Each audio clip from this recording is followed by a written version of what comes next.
కూటమి ప్రభుత్వ హయాంలో మద్యం దందా కొనసాగుతోంది. మద్యం పాలసీ ప్రైవేట్ పరం చేసిన నాటి నుంచి వైన్ షాప్ యజమానులు ఇష్టం వచ్చిన ధరలకు విక్రయిస్తూ సొమ్ము చేసుకుంటున్నారు. ప్రభుత్వం విధించిన ధరకు మించి దౌర్జన్యంగా డబ్బులు గుంజుతున్నారు. అల్లూరు జిల్లా రాజేంద్రపాలెంలో మద్యం దందా యథేచ్ఛగా సాగుతోంది. కులశేఖర్ వైన్ షాప్లో ప్రతి మద్యం బాటిల్పై 20 రూపాయలు అదనంగా వసూలు చేస్తున్నారు. ఇదేంటని ప్రశ్నిస్తే ఇక్కడ ఇలాగే అమ్ముతాం, కొంటే కొను లేదంటే వెళ్ళిపో అని సమాధానం ఇస్తున్నారు షాప్ యజమానులు. దీంతో స్థానికులు వైన్ షాప్ యాజమాన్యంతో వాగ్వాదానికి దిగారు. ప్రభుత్వం విధించిన రేటుకే మద్యం అమ్మకాలు జరపాలని డిమాండ్ చేస్తున్నారు. మద్యం అమ్ముతున్నారని చెప్పేసి పీపుల్స్ బాధపడుతున్నారు, ప్రజలు ఇబ్బంది పడుతున్నారు. దానికోసం గొడవ అవుతుంది, అది కోసం గొడవ అవుతుంది. కానీ మీరు చెప్పే సమాధానం ఏంటి?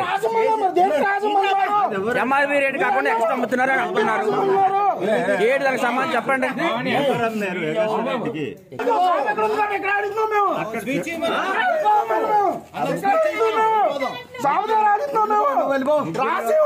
మీరు చెప్పండి,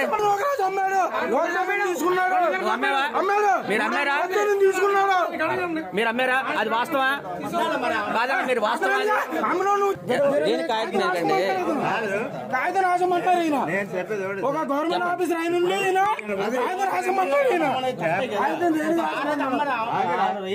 చెప్పండి, ఏంటి సమాధానం చెప్పండి.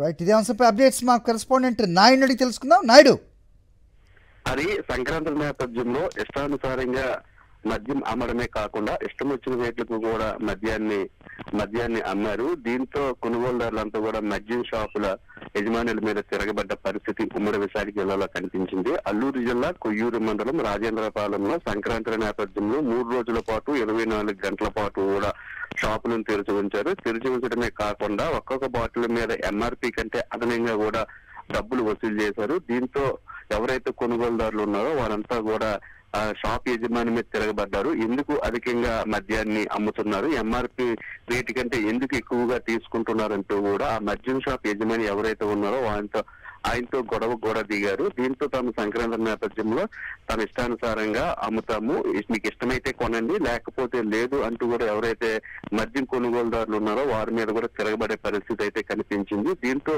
అక్కడ వాగ్వాదం జరిగింది. షాపు యజమానులకి అలాగే ఆ కొనుగోలుదారులకు కూడా చాలాసేపు గొడవ కూడా జరిగింది. ఎంత జరుగుతున్నప్పటికీ కూడా కనీసం అటువైపు పోలీసులు గాని ఎక్సైజ్ అధికారులు గాని కన్నెత్తి చూడలేదు.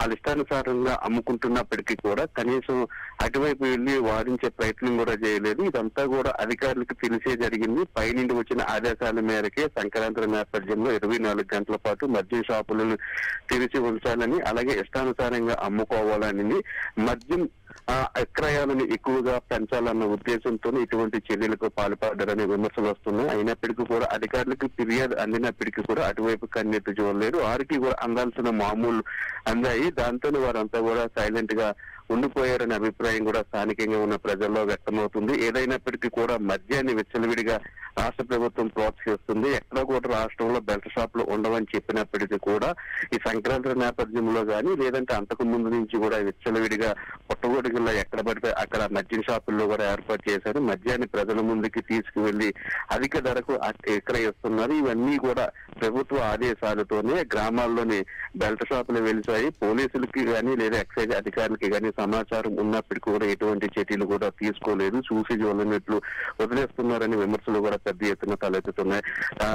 ఈ నేపథ్యంలోనే ఇటీవల కాలంలోని ఏజెన్సీ ప్రాంతంలో జరిగిన అమ్మకాలే దీనికి నిదర్శనమనే అభిప్రాయం అయితే సర్వత్రా వినిపిస్తుంది. హరి, ఆల్రైట్ నాయుడు.